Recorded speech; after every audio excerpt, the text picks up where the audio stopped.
The 77th Ordinary Meeting of the Bamenda Provincial Episcopal Conference (BAPEC) has come to a close this 6th day of February 2025 in Bamenda. Stakeholders took resolutions to improve pastoral works in the province. Also, the General Delegation of National Security in Cameroon has announced that the production of the new biometric identity card will commence on February 17, 2025. In this newscast, we sampled the opinions of expectant citizens and also a future recurrent phenomenon of abandoning newborn babies by their biological mothers. We look at the possible causes and how this act can be prevented. Good evening and thanks for joining us. These stories and more will be developed in just a moment.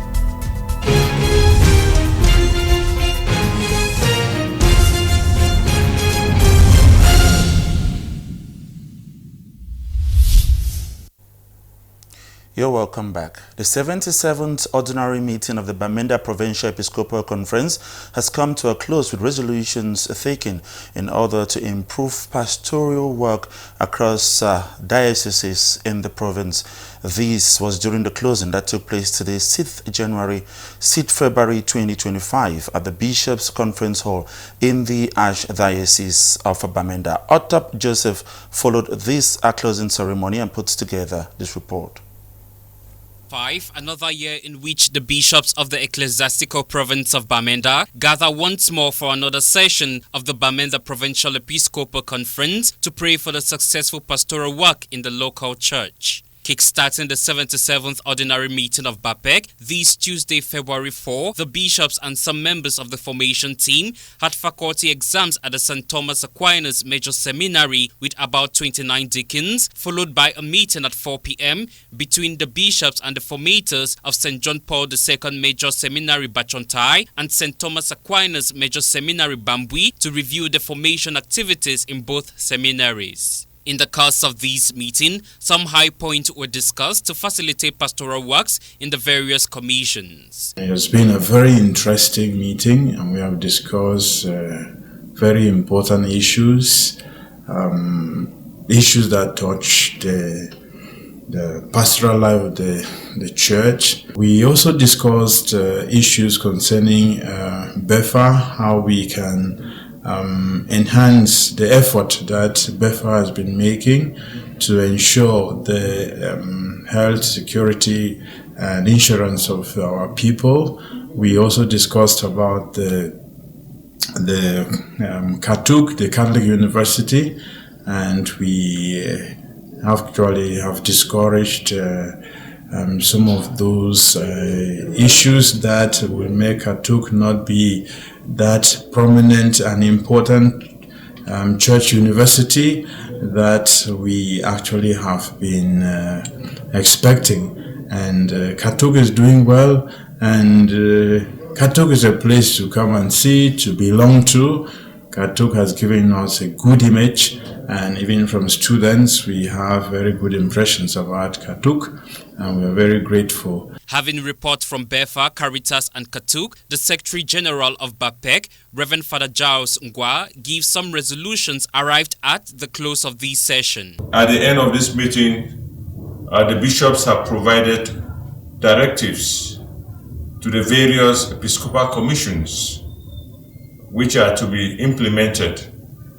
A significant feature has been the fact that we will have to celebrate the 25th anniversary of the implementation of the provincial pastoral plan. Here too, the bishops have noted with great satisfaction the commitment of the various pastoral agents in our local church as far as the implementation of the pastoral plan is concerned. This year, as we all know, is a year of hope. It's a jubilee year with the theme, "Our hope will not deceive us." The bishops have also looked at the activities that are going to mark the celebration of the jubilee year, and they have given directives as to how this year is to be celebrated in all the parishes of our ecclesiastical province. At the end, the bishop have sent a powerful message of hope and encouragement to all the Christians. They have assured them of their prayerful closeness to all our Christians, and invited them to continue to trust in God, the master of history, for with his aid we will be able to live our lives according to our calling. Worthy of note is the fact that the final document of the Synod on Synodality, the National Pilgrimage of Marienberg, scheduled for Sunday 27th of April, and the 25th anniversary of the Pastoral Plan on 23rd and 24th of July in Buea, all constituted discussions at BAPEC 77th Ordinary Session. From the Archdiocese of Bamenda, let's come back to the Diocese of Buea, where the Bishop of the Diocese of Buea, Bishop Michael Bibi, on the 20th of January 2025, signed a communique fixing February 9th, 2025 as worthy of consecrated life. Let's revisit this communique with a readout from Jude Mbaku. January 20, 2025, to all clergy, members of the Institute of Consecrated Life, all societies of Apostolic Life, all lay faithful, Diocese of Buea, dear brothers and sisters in Christ, World Day of Consecrated Life celebration in the Diocese of Buea. May God the Father and the Lord Jesus Christ, in communion with the Holy Spirit, give you grace and peace. In the context of the ongoing 75th anniversary celebration of the canonical erection of the Diocese of Buea, the annual celebration of the World Day of Consecrated Life has been scheduled for February 9, 2025 in the Diocese of Buea. I wish to thank you for the collection taken up for the consecrated life, which is meant to support the continuous formation of religious and other activities of religious in the ecclesiastical province of Bamenda. Parishes that have not yet taken up this collection should ensure it is taken up. While counting on your usual support, I look forward to seeing you all on Sunday, February 9, 2025 at the Divine Mercy Co-Cathedral for the celebration of the World Day of Consecrated Life. Yours in his service, Michael Miabesue Bibi, Bishop of Buea. Relatively, the chapter president of religious in the Diocese of Buea, Reverend Father Gaston Mary, has revealed that massive mobilization is taking place in view of the celebration of the World of Consecrated Life that has been built for February 9th here in the Diocese of Buea. Also in this report, Hilaron took a look at the great works these men and women contribute in the church. His report.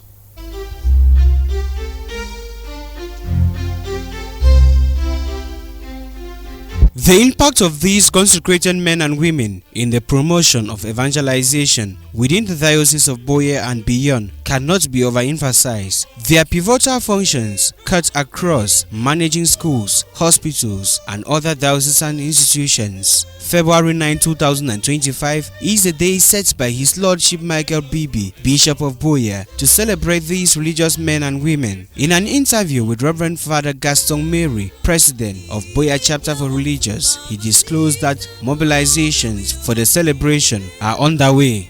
Preparations are going on. The 8th of this same month, 8th of February, we are going to gather at the same cathedral to kick off some activities, visiting the prison and presentation of other activities to get up these events. We have already sent out our appeal letters, and I can see so many Christians responding. They are responding in so many ways, in material, financial, and moral support, and I can see them mobilizing to meet us on that day. We have also sent out special invitations so that some people who have never seen the co-cathedral and the religion celebrating, they are privileged to meet us on that day on the 9th of February. And we are happy that this time around, always with our chief shepherds, he has given us the opportunity to celebrate some of us who have stayed in this land for more than 25 years.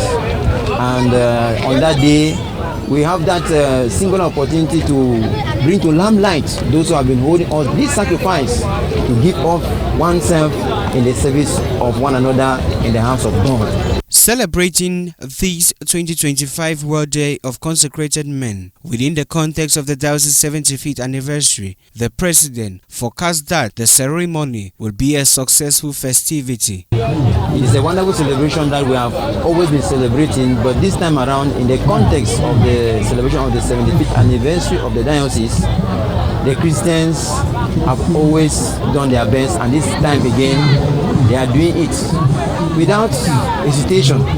Just because this diocese is 75 years old, it's a double celebration. The celebration on Sunday, February 9, 2025 at the Divine Mercy Cathedral will be punctuated by a pontifical high mass and socio-cultural activities. Onto our project updates. Construction work at the Divine Mercy Cathedral is near completion as the workers are putting all hands on deck to make the church building a beautiful edifice for God. Also at the St. Anthony of Padua's Parish in Boyertown, where the church is having a new facelift, execution rate has been stated at 85%, as Magdalene Wondo, who paid a visit to these sites today, tells us. Construction works at the Divine Mercy Cathedral is progressive, with continued staffing of the balcony and the stairway. The work done in the ceiling is near completion, as 2 scaffolds have been put in place. As said Derek, a worker at the Divine Mercy Cathedral site, highlighted the level of work done. We don't try start for from Monday will be end for day. Now we don't try the 3 places, this stairway with the level, complete the veranda, then try to for inside. We don't work for inside. You sure say we don't have 2 scaffold. So by the end of this week, we surely now complete this scaffold. They will just settle now. Then go for new places. Then start again. Also, at the Bishop Pius Awa Memorial Pastoral Center, work was in full gear. Blocks are being molded to raise the walls of the 3rd floor of the 3rd building. At the 1st floor of the conference hall, plumbing and electrification are being done, which will serve as apartments for guests. Decking blocks are put in place for decking of the building set for Saturday. The chief chantier gives an account of what is ongoing at the structure. We are now able to pack all the decking blocks. The plumber work is ongoing, the electrician. Then we are trying to put the mat with our staircase so that we can do our decking on Saturday.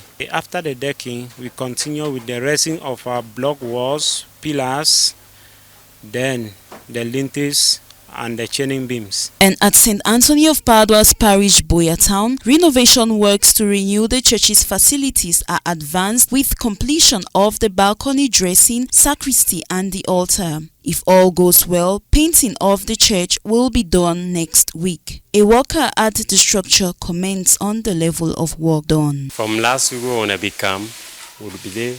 We don't work for OBS, so they remain at the dressing there. Chakara play dress, and for now, we don't finish dressing there for altar. We remain paint. About this side of the struggle for around our dressing there. We'll make sure they don't be by Saturday. We don't go through. At least latest by Saturday. We're confident they will go through by Saturday.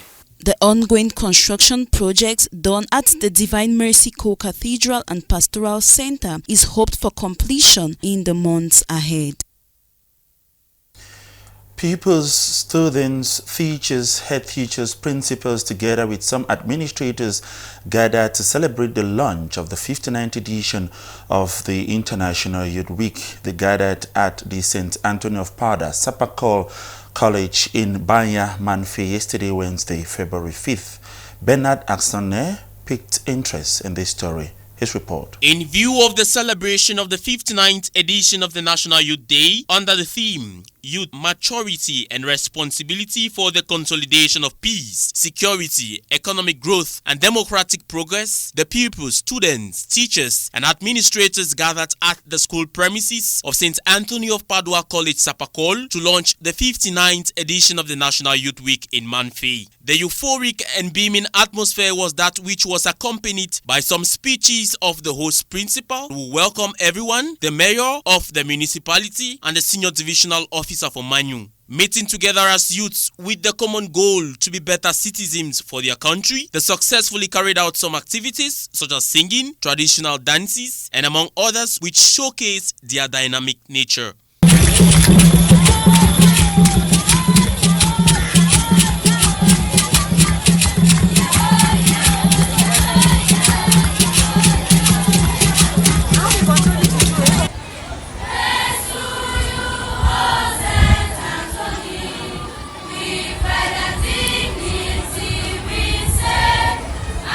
The words of the senior divisional officer for Manu, Alieno Yves Bertrand, officially opened the Youth Week celebration in Mamfe. On this very special and solemn occasion, I will want to join my voice to that of the previous speakers in welcoming each and every one of us here present. I want in a special way to appreciate the enthusiasm of our children who have since the beginning of this Youth Week been very enthusiastic at all levels. Sapakol standing its ground as the host of this event and being affirmed as the light of Africa by the staff and students of the school, gave the principal, Reverend Father Jude Mewi Nyoikigan, the opportunity to give his appraisal of the event. Gratitude to God, unalloyed gratitude to the senior divisional officer and the delegate for secondary education for choosing our college. Sapakol is the light of Africa. And also hosting this event, we passed across this message strongly. Indeed, it was a wonderful time for the youths to realize their maturity, take up their responsibilities, and be true ambassadors of peace and progress where they find themselves. Cameroon will start producing the new biometric national identity card come February 17 to reduce the delays and inefficiencies of the present national identity cards. In the following report, Nadesh may sample the opinions of some citizens in Boya to get the expectations of the new identity cards, which the government says will be produced in just 48 hours. Her report. National identity cards are among the most critical documents for Cameroonian citizens, serving as essential proof of identity. Without these vital documents, citizens face numerous challenges limiting their ability to fully participate in national affairs. These affect their access to some aspects of civic and economic life, such as voting, paying taxes, and accessing social services. In Boya municipality, some Cameroonians shared consequences of not having an ID card. These include harassment by security forces, difficulties paying taxes, and being unable to vote due to the lack of a voter's card. For many, this has been an ongoing challenge. Some of those challenges they will face them, especially on the road, especially when it comes to be or like taxation, you get a lot of harassment. This military, they embarrass you a lot, especially you don't have ID cards. It's better to have, because when you have, when you up to your ID card, you're free to go wherever you want to go. You're free to pay your bills, especially the tax, to avoid certain embarrassment. Also to the way they take up for treat people. They need to treat well. Like for me, like today, I did police here for 2 days. But I never still succeed from even make them light palava. Come tomorrow, they say light palava, machine this, that. So now the challenge in another way would stay because of ID card. In a recent government announcement, a new procurement system for national identity card is set to make a significant difference. Beginning on February 17, 2025, citizens will be able to obtain their ID card within just 48 hours of applying. This new system promises to ease the long-standing challenges faced by many. Some denizens shared their joy and excitement in receiving the announcement. Don't be a victim for ID card issue. I don't make 2 years for my ID card camp. So if they don't change the procedure now, if they say 48 hours, it will be a very good news, because thanks for they don't make ID card, I don't make like 4 years. I get person they don't make 4 years, they never get ID card till now. So they don't bring a new rules now, a new procedures now for 48 hours, it will be the best for Cameroon. I just pray say make the procedure they make and may be effective. At least government know you will cry. So you don't decide now for help. Make Cameroonians the process of ID card get them very fast because we don't get a lot of problems from harassment or let's say you want to follow up some certain things and not forget them because of ID card where we will be making previously they come. So the news we hear say government wants to make ID card within 48 hours was a very welcome news and this will help a lot of Cameroonians. Procedure where government don't bring our insane in 48 hours. You have ID, you fit take them and whether the original. As you say, that one be very important. That the best solution that they don't take them. The major reforms have been met with widespread anticipation, with citizens hoping these changes will eliminate the barriers they have long faced in acquiring their national identity card, which is set to begin in 2 weeks. On to our future basket, the phenomenon of giving birth to babies and abandoning them has been criticized in strong terms by members of the society.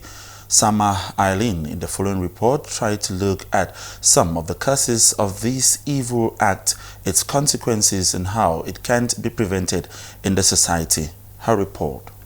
The rate of infanticide in Cameroon is now alarming as more cases of abandoned newborn babies surface almost on a daily across the nation. This societal ill committed mostly by young girls derives its root causes from several factors. Well, for me, I think the reason for young girls and mothers abandoning babies are maybe of their own personal reasons, but what I feel like could be the cause is, let's say, ignorance, lack of information, idleness, poverty, just name a few. These end times, we don't know what is happening, but from the look of things, I understand that maybe this act can be from the girls, because I don't think mothers can do this. To carry a child for 9 months in your womb, actually give birth, then what will make you to go and dump in a river, a stream, or wherever? And I would like to think that maybe they have been pushed to the wall by the men who got them impregnated. Because for a woman to do that act, it is not something she sat and thought of that just at that time. Something must have pushed her to the wall. I am talking to somebody out there, because you can be there still thinking of what this male or this boy or man has done to you. Maybe you went and made a mistake and slept with a married man. Please, the option is not to kill the child. There are some of us pregnant as I speak who are contemplating on doing the same. God might not give you that chance to even be alive. Please restrain from immorality. That act is so evil. Do not do it. Please do not abort the baby. The most recent case here is one reported in Manfe, where a set of twin babies were found dead in a stream floating on water with their umbilical cords still connected. Another in Douala at Grand Moulin, Deido, not leaving out the Bukwango case, where the baby was dumped in a pit toilet discovered alive. Favor Suzanne says this is the outcome of the absence of God at the center of the lives of many. Love God with all your heart, because when you love God, there are things that you find yourself not doing it. Because when you have the love of God, you obey His commandments, and you see yourself not doing things that entails you to suffer the consequences. Because whatever thing you do, you must suffer the consequences. Like training a child is something that you can bear with me, that is very sad and is very demonic. Do not kill. It is at least one of the commandments. The 5th commandment says we should not kill. Please let us restrain from it. These concerned ladies propose solutions on how to curb the disheartening phenomenon.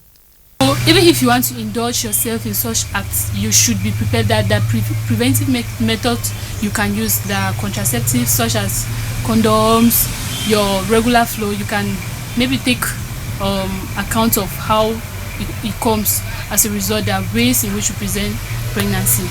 and they teach our young girls, empower our young girls on what we're doing.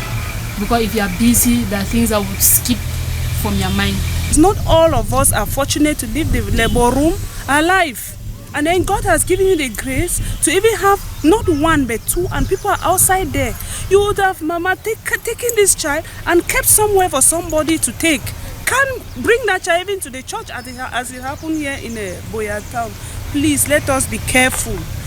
With support from parents, family, friends, the society, and most importantly, those responsible for these pregnancies, some say the scenario will change eventually.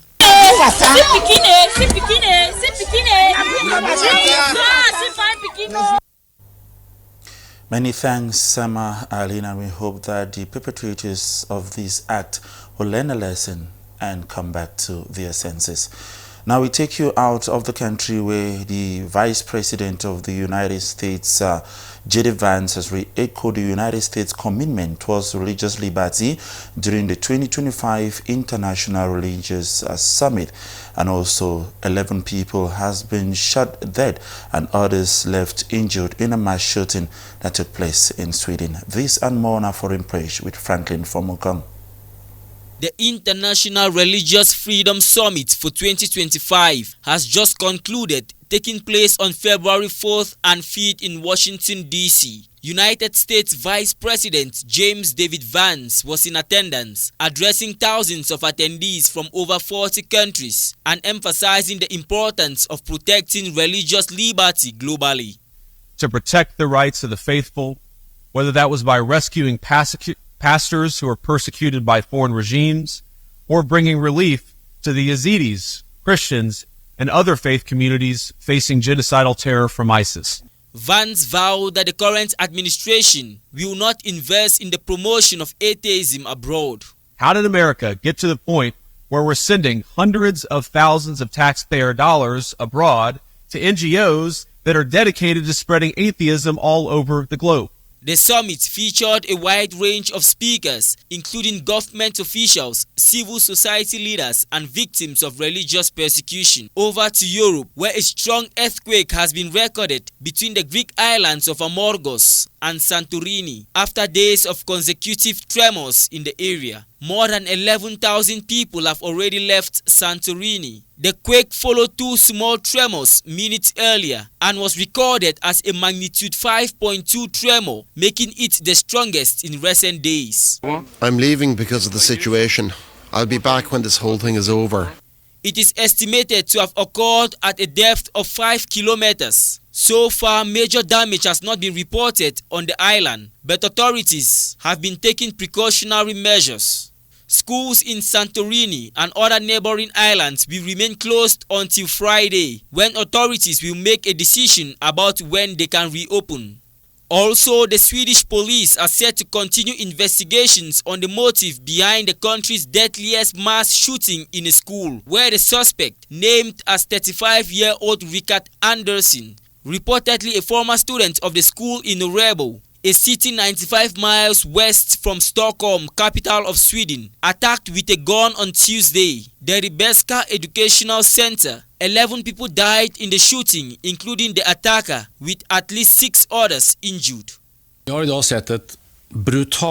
have seen today brutal, deadly violence against totally innocent people. This is the worst mass shooting in Swedish history. Still a lot is unanswered, and I can't give the answers, but there will come a time where we will know what has happened. The attack has sent shockwaves through the nation, with King Carl XVI Gustaf on Wednesday saying all of Sweden is in mourning. Authorities are still yet to release details about the dead and injured. And for the police, the gunman is not linked to any gang and did not appear to be motivated by ideology, but is said to be motivated by terrorism. Thanks so very much for watching. These stories are what the team here at the Divine Mercy Radio Television could put together for you this day. But before we part ways, let's revisit our major stories once more.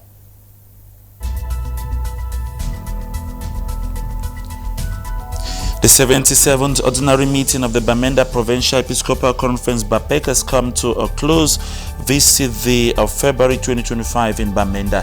Stakeholders took resolutions to improve pastoral works in the province. Also in this newscast, we told you how the General Delegation of National Security in Cameroon has announced that the production of the new biometric identity card will commence on February 17, 2025, and we sampled the opinions of some citizens' expectations. Also, we brought you a future story on the recurrent phenomenon of abandoning newborn babies by their biological mothers, and we look at some possible causes and how this act can be prevented. We live in the company of beautiful programs here over the Divine Mercy Radio Television. We're wishing you a good night, and God's willing, we'll meet again around this table tomorrow for yet another edition. You just stay with us.